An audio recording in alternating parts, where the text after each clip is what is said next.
The war between humans and the Carrion Dominion had already stolen too much from the galaxy. Cities were ashes. Stars burned where fleets had died. For 5 long years, the sound of explosions replaced the sound of laughter. Everyone spoke about heroes, pilots, generals, soldiers who charged into fire. No one spoke about the guards. Ethan Cole was one of those guards. He was not famous. He did not command ships or lead armies. He stood in hallways with a rifle he hoped never to use. His job was simple: protect prisoners, follow orders, stay invisible. And he was very good at being invisible. Ethan had joined the military after losing his family during the first invasion. He did not join for glory. He joined because standing still hurt less than doing nothing. When the war dragged on, he stopped counting the days and started counting his breaths. On the final week of the war, Ethan was reassigned to a high-security wing inside an orbital station. The order came with no explanation. Just one line burned into his memory: guard the enemy commander, alone. That commander was Supreme Marshal Atsira Vex. She was the mind behind the invasion, the voice that ordered entire worlds to kneel or burn. To humans, her name meant death. Ethan expected a monster. When the door opened and she was escorted inside, he froze. She was tall, wrapped in dark armor marked with glowing alien symbols. Her face was sharp, unreadable, but her eyes were not cruel. They were exhausted. The guards left. The door sealed. And just like that, Ethan was alone with the enemy commander of the war that ruined his life. For a long moment, neither of them spoke. Ethan stood straight, rifle in hand, heart pounding. Every part of him screamed that this was wrong, that she should be chained, not guarded by a single human. Atsira slowly turned her head and looked at him. "You are very young," she said. Her voice was calm, not threatening, almost gentle. Ethan swallowed. "I'm 30. In my people's time," she replied. "That is young." Silence returned. Hours passed. Nothing happened. Then night cycle came. At exactly 3 a.m. station time, Atsira spoke again. "Why do you not look at me with hate?" Ethan did not answer right away. He had asked himself the same question. "I did," he said finally. "I was just tired of it." That surprised her. Every night after that, she asked one question. Always at the same hour. Always when the station was quiet, she asked about Earth, about rain, about music, about why humans kept pets even when food was scarce during war. Ethan answered. He did not know why he answered. Maybe because no one had asked him anything real in years. Maybe because, for the first time, the war felt like it was listening. He never asked her questions.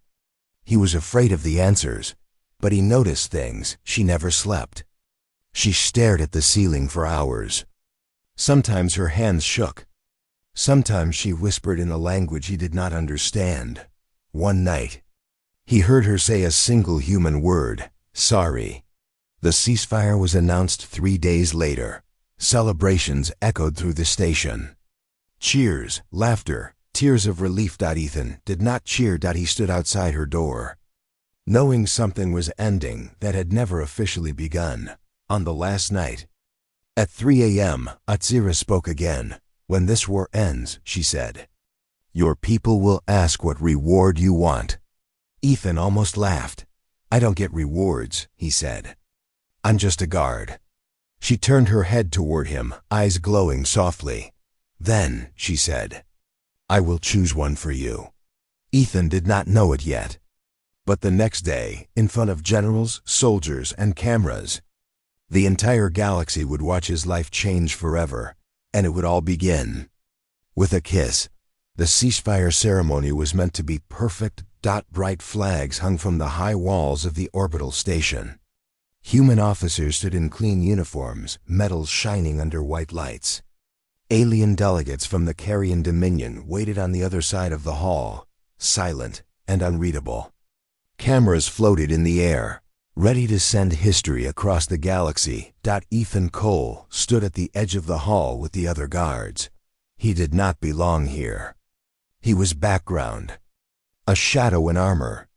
No one looked at him twice, but his heart was heavy.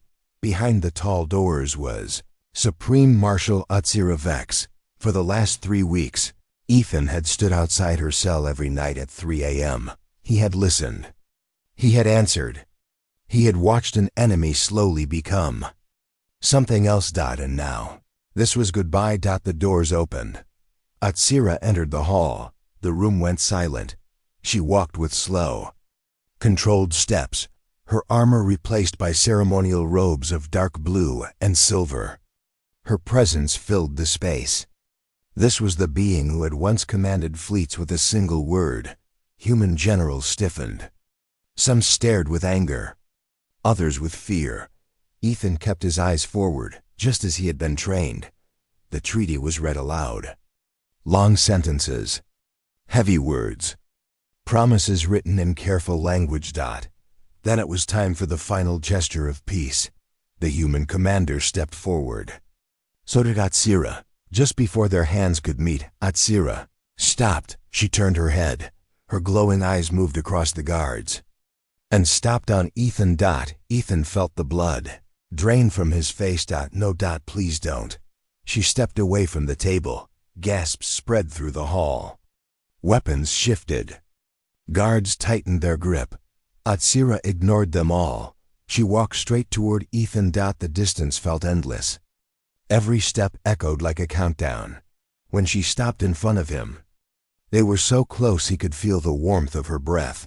You told me, she said softly, that humans believe war ends when both sides remember what they are protecting. Her voice carried through the hall. I did, Ethan replied without thinking. The human commander shouted her name.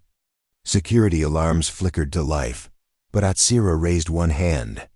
Calm and steady, this human guard, she said loudly, stood between me and my own darkness. Murmurs exploded. He showed me kindness when I deserved none. He spoke to me like I was still alive. Her clawed fingers reached up and rested against Ethan's chest. His heart hammered under her touch. This, she continued, is my final act as a commander. Then she leaned down and kissed him. It was not sudden. It was not violent. It was gentle, respectful, full of meaning. The hall froze. Cameras captured everything. Soldiers stared in disbelief. Some shouted. Some lowered their weapons in confusion. Ethan stood completely still. When she pulled away, her eyes were wet. This, she said, is my war bonus to him. Security rushed forward.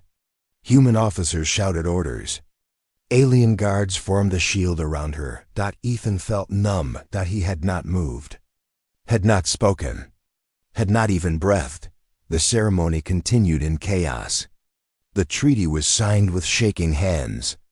Applause came late and uncertain. History had changed, and Ethan Cole was now part of it. That night, alone in his quarters, his comm device buzzed. A single message from Atsira Vex. Your people will never forgive me for that kiss. It read, perhaps they will not forgive you either. Ethan sat on his bunk, fingers trembling. Outside his window, stars drifted quietly. The war was over, but for him, something far more dangerous had just begun. The war had ended. But for Ethan Cole, the world did not feel like it had. Everywhere he went, people stared. Some with awe, some with suspicion. The newspapers called him the guard who stopped a war with a kiss. Some soldiers laughed. Some scowled. And some whispered that he had betrayed humanity. Ethan did not care about the whispers. He cared about the quiet in his heart, the echo of Atsira's eyes on him, the memory of her lips. That single moment in the hall had changed everything. The war had ended. Yes, but at a cost neither of them could see yet. The commanders offered him medals, speeches, and praise. But Ethan did not want them. He barely wanted to stand in the sunlight anymore. Friends he had trained with for years stopped visiting. Some avoided him, afraid his proximity meant sympathy for the enemy. Even the humans who had survived the war looked at him with a mix of suspicion and curiosity. At night, he returned to his old routine, standing in quiet corridors, inspecting doors, watching the stars drift past the station windows. Only now he remembered Atsira. Her voice haunted him. Not in a threatening way. Not in a frightening way. In the way memories of someone you care about never leave. Then the messages started. Not official ones. Personal ones. Sealed by the Carrion Dominion. She wrote to him every few days. Letters carried across the void of space. Words written in perfect human script. Sometimes clumsy, sometimes beautiful. Words of exile. Words of apology. Words that spoke of homes he could never visit, of people he could never meet. I am alone now, she wrote once. Exiled by my people. And perhaps in your world, I am already dead. But I remember. I remember what it was to be human. Ethan read it again and again. He didn't reply. Not yet. How could he reply? He was a guard, a nobody in the galaxy's history books, and she was a queen-commanded warrior, a living legend of the war. Yet with every message, a strange thing happened. The war, which had been loud and terrible, shrank into the distance. What mattered was her voice, her thoughts, her presence in words that made him feel less alone. And for the first time in years, he slept not from exhaustion, but from the quiet relief that someone understood.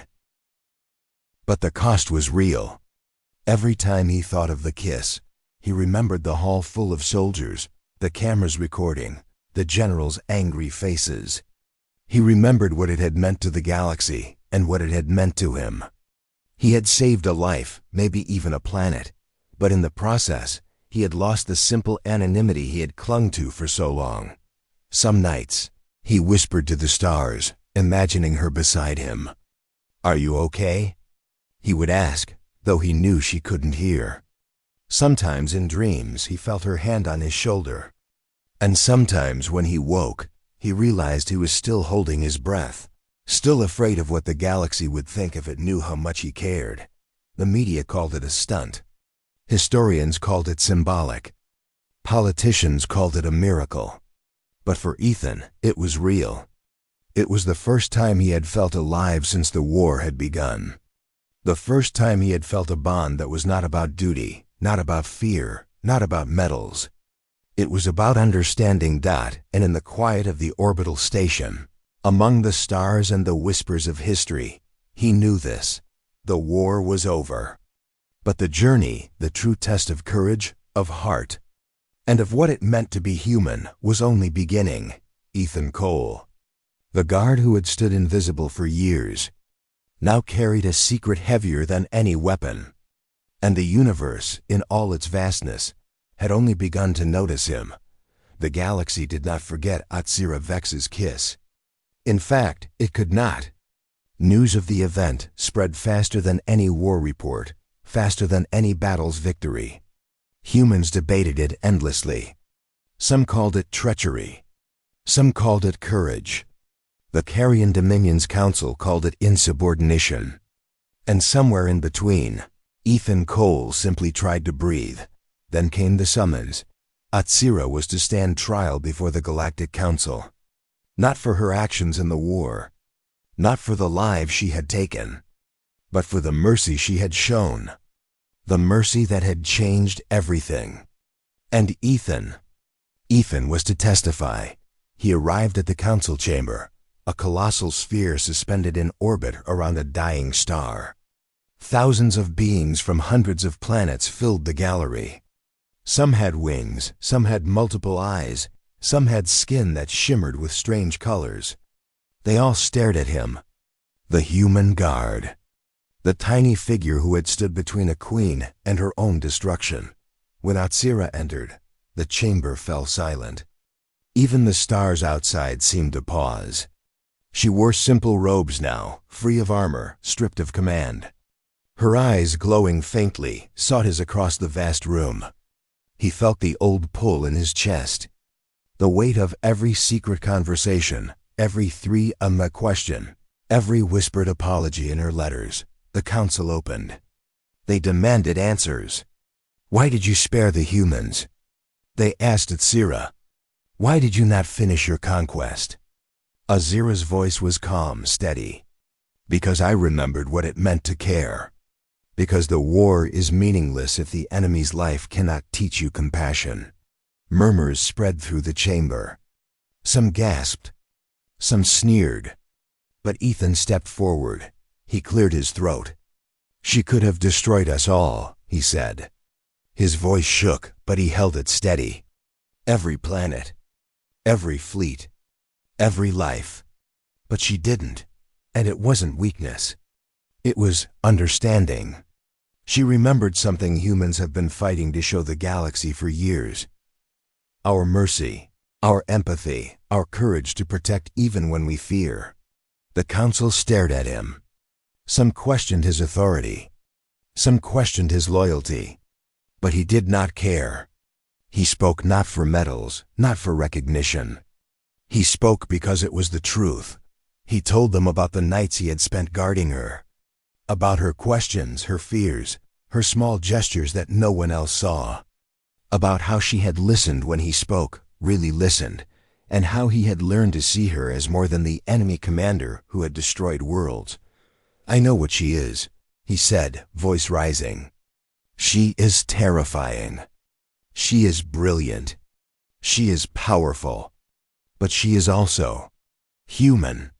And maybe that is why she spared our worlds. Because she remembered she could be more than a weapon. Azira's eyes softened. She inclined her head, just slightly, in silent thanks. Ethan felt a lump in his throat. The entire council was quiet now. Not a whisper, not a murmur. Even the alien delegates seemed to lean forward, listening. Finally, one of the oldest council members, a being with scales and 4 eyes, spoke. You defend a conqueror because she showed mercy. And yet you ask us to judge her? Ethan shook his head. No, judge her if you must. But understand this, she ended a war not with fear, not with death, but with something far harder. She reminded us that even in war, humanity matters. Even in war, we can choose to save, not destroy.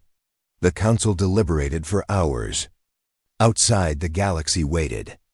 But inside, a quiet truth had settled. Mercy, courage, and understanding were not weaknesses. They were weapons far stronger than fleets and guns. When the judgment finally came, it was neither cruel nor vindictive. Atsira was stripped of command and exiled, but she was alive. And she had Ethan's words, her memory of humanity, to carry her forward. As they escorted her from the chamber, she paused. Her eyes met Ethan's, and for the first time in years, a faint smile curved her lips. It was a promise that this was not the end. Ethan watched her go, knowing that sometimes the hardest battles are not fought on battlefields, but in hearts. And sometimes, the smallest human could change the galaxy forever. Atsira Vex was gone. The doors of the Galactic Council closed behind her, and the hall that had held thousands of eyes felt empty. Ethan Cole remained standing, his hands clenched at his sides. For years he had been a shadow, a guard unnoticed by the galaxy, and now he was marked forever. Not by medals, not by fame, but by a kiss that no one would forget. Exile for Atsira meant more than distance. It meant leaving behind everything she had known. Her fleets, her advisors, her homeworld. For the first time in centuries, she was nothing but herself. And yet, in that emptiness, she carried one memory like a lantern in the dark, the human guard who had seen her not as a weapon, but as a being capable of choice. Ethan received her messages for weeks after her departure. They came on secure channels, small bursts of words, fragments of thoughts that crossed the void of space. I walk alone, one message read. The stars are strange without command. But I remember your voice, your questions, your patience. It saves me in ways I never knew I needed." Ethan did not reply. He read and reread every word, feeling the weight of her exile pressing against his chest. He did not know if she expected a response. Perhaps she did not. Perhaps she simply needed someone to witness her solitude, and in a way, that was enough. Life for him went on, though differently. The humans who once tolerated his quiet presence now watched him with suspicion. Some whispered that he had been compromised. Others claimed he had seduced the enemy for his own amusement. It was absurd, but Ethan learned to ignore it. He had saved lives, yes, but at a cost he could not explain. A cost heavier than any medal or commendation. At night, he walked the corridors of the orbital station, alone with the hum of the engines. He thought of Atsira, imagining her staring at strange alien suns, wondering if she missed the soft rain of Earth, the laughter of children she had never known.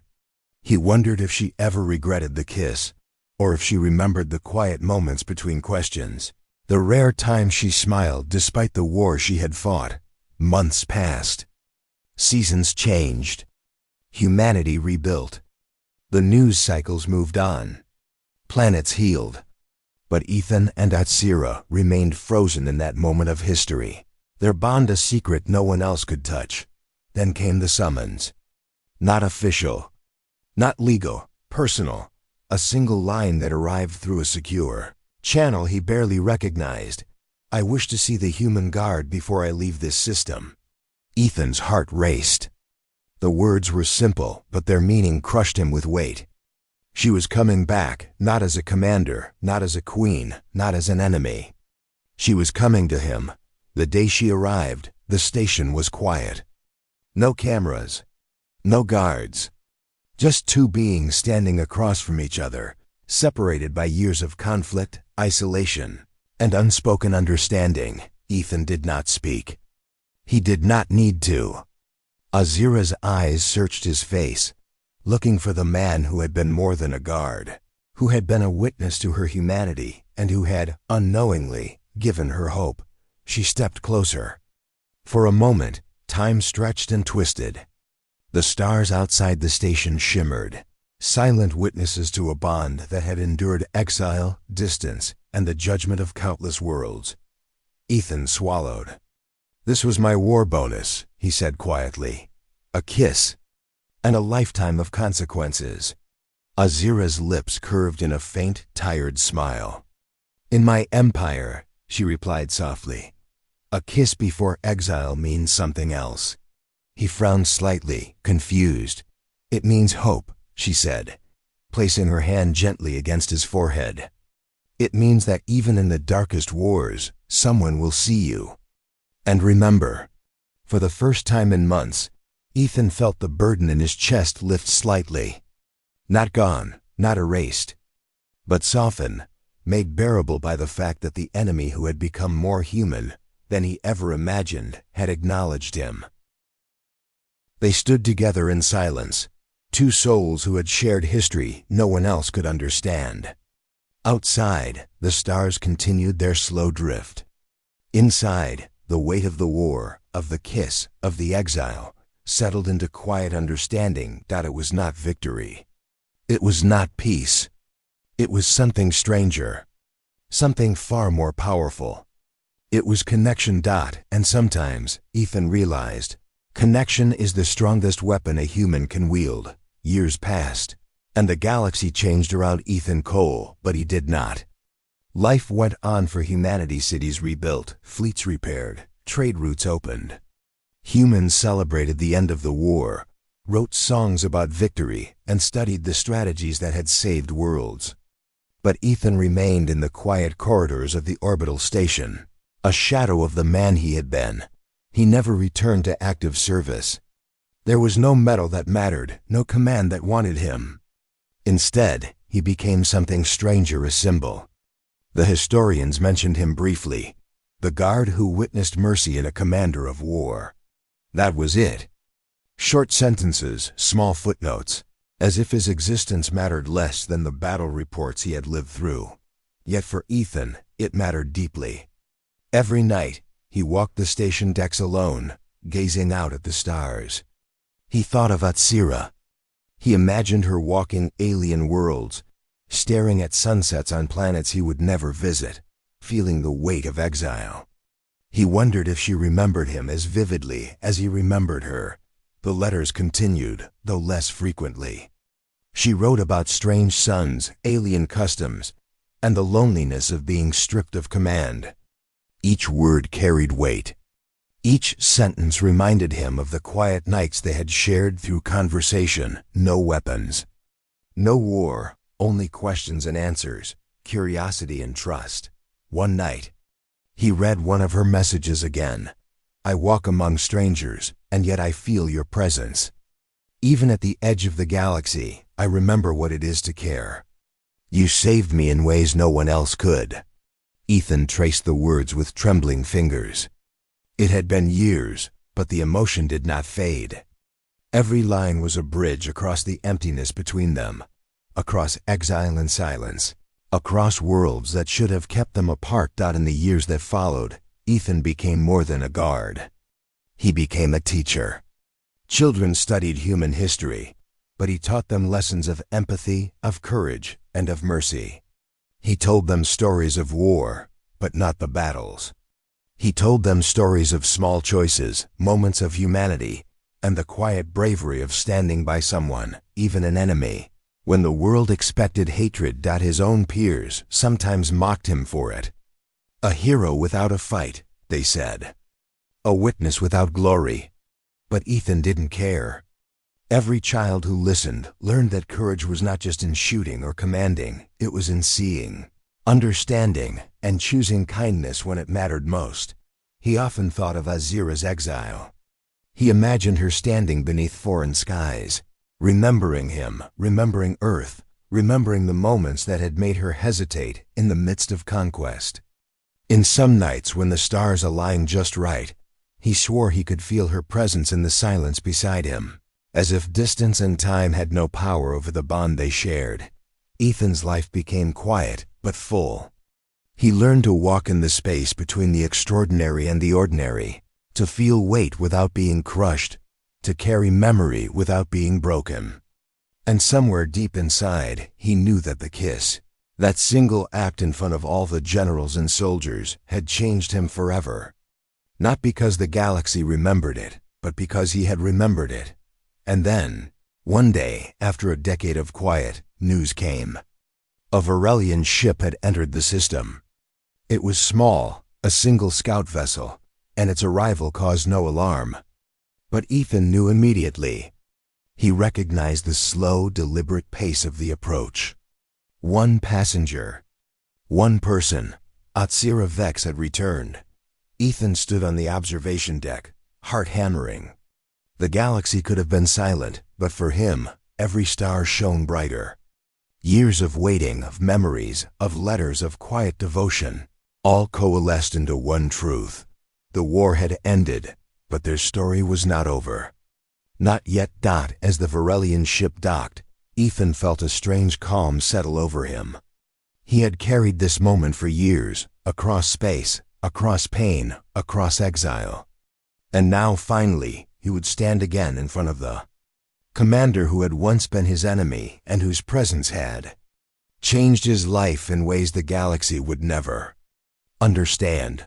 The quiet man who had once been invisible now waited for the one person who had made him feel seen. And for the first time in a decade, hope returned in its purest form. The Varelian ship had docked quietly at the orbital station. No announcements. No fanfare. Just a single figure stepping onto the human decks, her tall form moving with deliberate grace. Supreme Marshal Atsira Vex, once the enemy of Earth, now walked alone under the familiar glow of human lights. Ethan Cole stood on the observation platform, heart hammering, legs unsteady. He had waited 10 years for this moment. 10 years of silence, letters, memories, and quiet longing. The war had ended long ago, yet its shadow had never fully left him.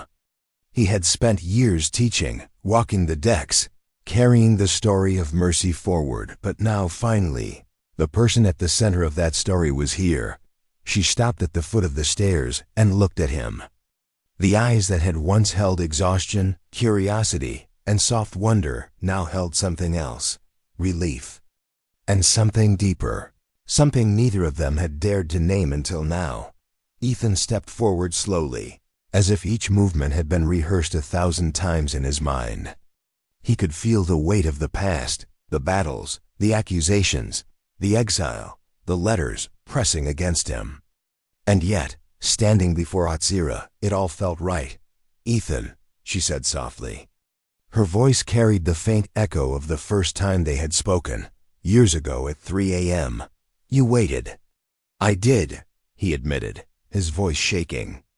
"I didn't know if you'd come back, but I hoped." She smiled, a faint curve that made his chest ache.